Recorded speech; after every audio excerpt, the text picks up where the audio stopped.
سورہ بقرہ آیت نمبر 164۔ آپ حضرات کے پاس پیج نمبر ہے 47 چوتھی لائن ہے۔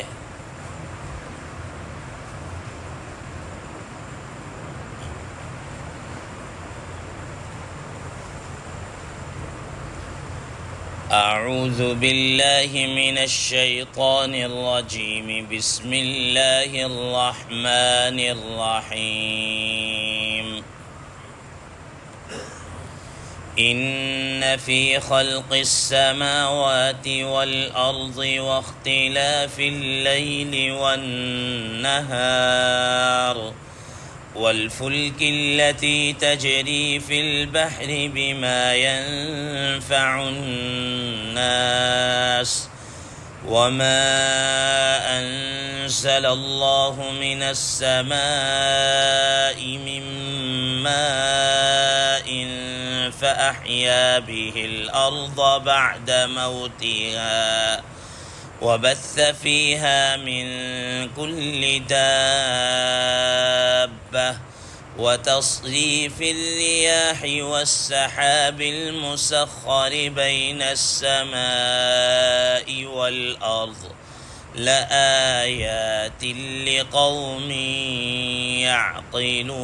يعقلون۔ صدق الله العظيم۔ اللهم صل على محمد النبي الأمي وعلى آله وسلم تسليما كثيرا كثيرا۔ محترم سامعین کرام، اس آیت مبارکہ کا ترجمہ اللہ تبارک و تعالی ارشاد فرماتے ہیں، ان فی خلق السماوات والارض، بے شک زمین اور آسمانوں کی تخلیق میں، واختلاف اللیل والنہار، اور دن اور رات کے بدلنے میں یا آنے جانے میں، والفلک التی تجری فی البحر، اور وہ کشتیاں جو کہ سمندر میں چلتی ہیں، بما ينفع الناس، جو لوگوں کو نفع پہنچانے والی چیزوں کو لے کر چلتی ہیں، وما انزل اللہ من السماء من ماء، اور وہ جو اللہ تعالیٰ نے آسمان سے پانی اتارا، فاحیا به الارض بعد موتها، اور اس پانی کے ذریعے سے اس زمین کو اس کے مردہ ہو جانے کے بعد، بنجر ہو جانے کے بعد زندہ کیا، وبث فیہا من کل دابہ، اور اس زمین کے اندر پھیلا دیے ہر قسم کے جانور، وتصریف الریاح، اور ہواؤں کے چلانے میں، والسحاب المسخر بین السماء والارض، اور بادل جو کہ زمین و آسمان کے درمیان لٹکے ہوئے ہیں، معلق ہیں، لآیات لقوم یعقلون، البتہ ان سب میں نشانیاں ہیں ان لوگوں کے لیے جو عقل رکھتے ہیں۔ محترم سامعین کرام، سب سے پہلے تو ہم اللہ تبارک و تعالیٰ کے انتہائی شکر گزار ہیں، اور اس پر جتنا شکر ادا کیا جائے اتنا ہی کم ہے کہ اللہ تبارک و تعالیٰ نے پھر ہمیں زندگی کے اندر اتنی مزید مہلت دی کہ ہم دوبارہ اس قرآن مجید کے ساتھ وابستہ ہو گئے، جڑ گئے۔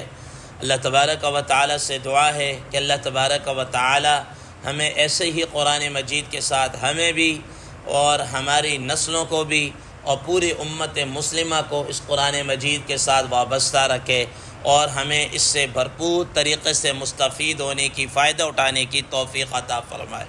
فللہ الحمد علی ذلک۔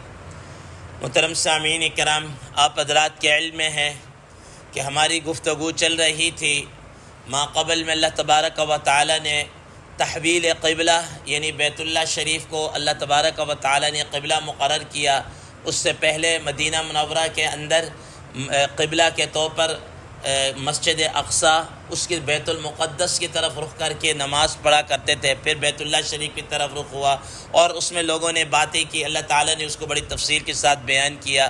پھر اس کے بعد اللہ تبارک و تعالیٰ نے انسانوں کے متعلق جو جو چیزیں ضروری تھیں ان کو بیان کیا۔ پھر آخر میں اللہ تعالیٰ نے ان ساری چیزوں کو بیان کرنے کے بعد یہ بات بتائی جس پر ہم نے آ کر درس کے قرآن مجید کو سٹاپ کیا تھا کہ وَإِلَٰهُكُمْ إِلَٰهٌ وَاحِدٌ، کہ اب تمہیں یہ بات مان لینی چاہیے، تمہیں یہ سوچنا چاہیے کہ تمہارا اور ان سب کا معبود ایک ہی معبود ہے، وہ اللہ تبارک و تعالیٰ ہی کی ذات اقدس ہے۔ حضرات مفسرین کرام رحمہ اللہ فرماتے ہیں، تفسیر در منصور کے اندر مفسرین کرام رحمہ اللہ نے فرمایا کہ جب قرآن مجید کی یہ آیت مبارکہ نازل ہوئی نا وَإِلَٰهُكُمْ إِلَٰهٌ وَاحِدٌ، کہ جان لو تمہارا الہ اور سب کا الہ ایک ہی ہے، ایک ہی معبود ہے، اسی کی عبادت کرنی ہے، اسی کے سامنے سجدہ ریز ہونا ہے۔ تو اب یہ مشرکین مکہ یہ کہنے لگے، یہ کفار یہ کہنے لگے کہ یہ محمد صلی اللہ تعالیٰ علیہ وسلم یہ فرما رہے ہیں، یہ کہہ رہے ہیں کہ تم سب کا معبود ایک ہے، تو بھلا اس کی کوئی نشانی بھی ہے، اس کی کوئی دلیل بھی ہے کہ سب کا معبود ایک ہی ہے؟ کیونکہ مشرکین مکہ ان کو یہ بات ہضم نہیں ہوتی تھی، وہ برملا اس بات کا اعلان کیا کرتے تھے کہ اجعل الآلہۃ الہا واحدا ان ھذا لشیء عجاب، کہ ہم ایک کو معبود ٹھہرا لیں، یہ بڑی عجیب بات ہے، کیونکہ انہوں نے 360 معبود بنائے ہوئے تھے اور وہ کہتے تھے کہ ہمارے کام تو 360 مل کر نہیں کر پا رہے، ہمارے کام پھر بھی پورے نہیں ہوتے، تو اب ہم صرف ایک ہی معبود بنا لیں کہ جو ہمارے سارے کام وہی کرے گا، وہی سارے کام کر رہا۔ یہ بڑی عجیب بات ہے، ہماری سمجھ میں نہیں آتی۔ اب اس طرح کی باتیں جب نبی صلی اللہ علیہ وسلم کے یہ قرآن مجید کی آیت نازل ہوئی، اس طرح تو کفار نے جب یہ بات کہی کہ اس کی نشانی کیا، علامات کیا ہے، کیا دلیل ہے کہ وہ رب جو ایک ہی ہے، وہ معبود ایک ہی ہے، تنہا ہے، اس کی نشانی کیا ہے، اس کی دلیل کیا ہے؟ تو دلیل کے طور پر اللہ تبارک و تعالیٰ نے یہ قرآن مجید کی اس آیت مبارکہ کو اتارا اور اس میں ان دلائل کو، ان چیزوں کو اللہ تعالیٰ نے بیان کیا جس کو ہر انسان اپنی کھلی آنکھوں سے دیکھ رہا ہے، اور اس بات کو ماننے پر بھی وہ مجبور ہے کہ یہ جتنے بھی کام ہو رہے ہیں یقیناً یہ اللہ تبارک و تعالیٰ ہی کر رہے ہیں، اور اللہ تعالیٰ کے علاوہ کوئی نہ کر رہا ہے، نہ کر سکتا ہے، نہ کر سکے گا۔ ٹھیک ہے، تو اللہ تبارک و تعالیٰ نے اس آیت مبارکہ میں ان ساری چیزوں کو کیا کیا ہے، چیزہ ان چیزوں کو بیان فرمایا ان فی خلق السماوات۔ بلکہ اس سے پہلے میں ایک اور بات بھی ارشاد فرما دوں جس کو حضرات مفسرین کرام رحمہ اللہ فرماتے ہیں کہ یہ جو قرآن مجید کی آیت ہے نا وہ الہکم الہ واحد، جو ہم نے تلاوت کی سی اوپر والی آیت مبارکہ، اس کے متعلق اور سورہ آل عمران کی جو ابتدائی آیات ہیں، الف لام میم، آگے اللہ لا الہ الا هو الحی القیوم، ان دونوں آیات کے متعلق حضرات مفسرین کرام رحمہ اللہ فرماتے ہیں کہ اس میں اعظم پوشیدہ ہے، اس میں اعظم ہے، اور فرمایا کہ ان آیات کے ذریعے سے پڑھ کر اللہ تعالیٰ سے دعا مانگا کرو اور وہ یقیناً دعا اللہ تبارک و تعالیٰ قبول فرمائیں گے۔ تو ہمیں چاہیے کہ جہاں ہم دعا مانگتے ہیں، درود شریف وغیرہ سب کچھ پڑھتے ہیں، وہاں پر ان آیات کو بھی پڑھ لیا جائے کہ ان کے اندر اس میں اعظم ہے، اور اس میں اعظم کے ذریعے سے جو دعا مانگی گئی اللہ تبارک و تعالیٰ اس کو قبول فرماتے ہیں۔ فرمایا ان فی خلق السماوات والارض، بے شک زمین اور آسمان کی تخلیق میں، محترم سامعین کرام اللہ تعالیٰ نشانی فرما رہے کہ آسمانوں کی تخلیق کے اندر، محترم سامعین کرام ہم دیکھتے ہیں کہ آسمان اللہ تبارک و تعالیٰ نے کتنا وسیع و عریض آسمان بنایا۔ قرآن مجید کے اندر اس آیت میں سماوات جمع کا لفظ استعمال کیا ہے، اور دیگر آیات میں اللہ تبارک و تعالیٰ نے واضح طور پر 7 سماوات، 7 آسمان ہیں، 1 نہیں، 2 نہیں، 3 نہیں، 7 آسمان ہیں، اور فرمایا کہ طباقہ تہبتیں ہیں، اوپر نیچے ہیں، ٹھیک ہے، اور ہر آسمان دوسرے آسمان سے اتنا بڑا ہے۔ حضرات مفسرین کرام رحمہ اللہ اس کو ایک مثال دے کر سمجھاتے ہیں کہ جیسا کہ ایک بہت بڑا میدان ہو اور اس میں ایک چھوٹی سی گیند پڑی ہوئی ہو، تو فرمایا کہ یہ بڑا میدان یہ دوسرا آسمان ہے، اور وہ جو گیند یہ پہلا آسمان ہے۔ پھر اسی طریقے سے فرمایا کہ یہ دوسرا آسمان تیسرے آسمان کے مقابلے میں ویسے ہے جیسا کہ ایک چھوٹی گیند ہو اور ایک بہت بڑا آسمان. اسی طرح چلتے چلتے ہر دوسرا آسمان پہلے کے مقابلے میں ایسا ہی ہے کہ ایک کھلا میدان اور پہلے والا اس کے مقابلے میں ایک چھوٹی سی گیند. پھر آپ یہ سمجھ لیجئے کہ ساتوں آسمان ہیں, ٹھیک ہے نا. اب یہ ساتویں آسمان کی پہلے آسمان کے ساتھ کیا نسبت ہوگی انسان اس کو سوچ نہیں سکتا.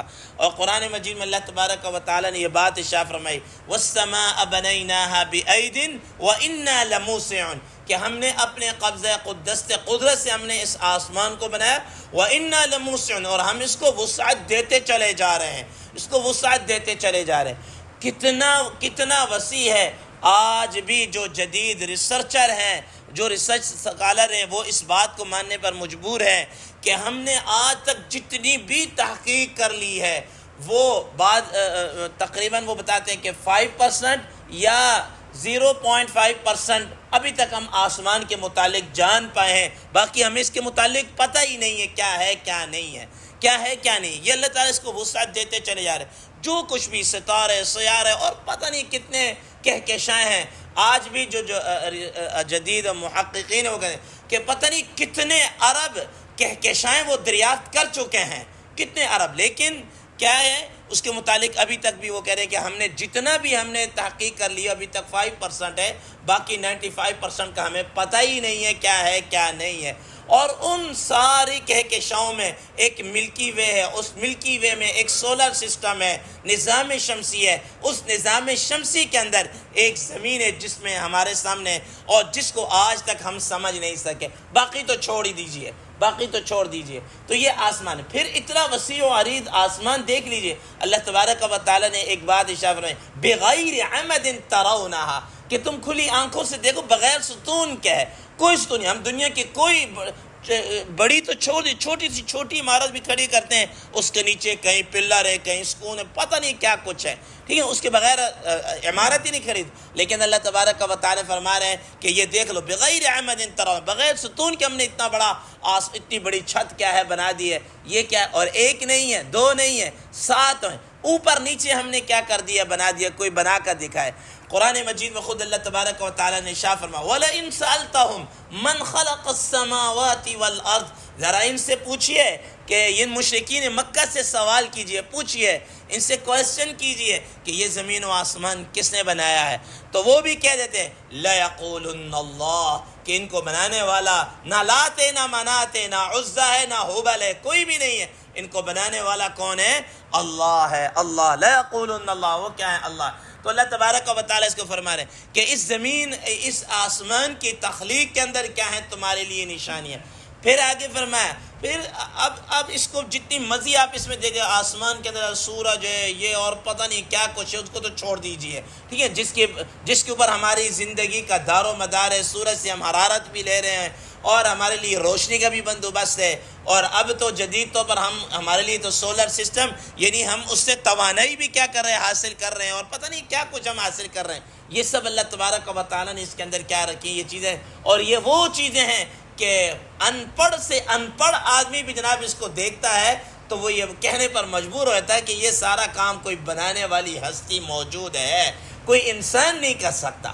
ان فی خلق السماوات, دوسرے میں فرمایا والارض, زمین کی تخلیق کے اندر آپ دیکھ لیجئے, زمین کی تخلیق کے اندر. محترم سامعین اکرام, اب زمین ہے, زمینوں کا تذکرہ قرآن مجید میں ایک مقام پر اللہ تعالیٰ نے فرمایا کہ وَمِنَ الْأَرْضِ مِثْلَهُنْ کہ یہ زمینیں بھی آسمان جیسی 7 ہیں.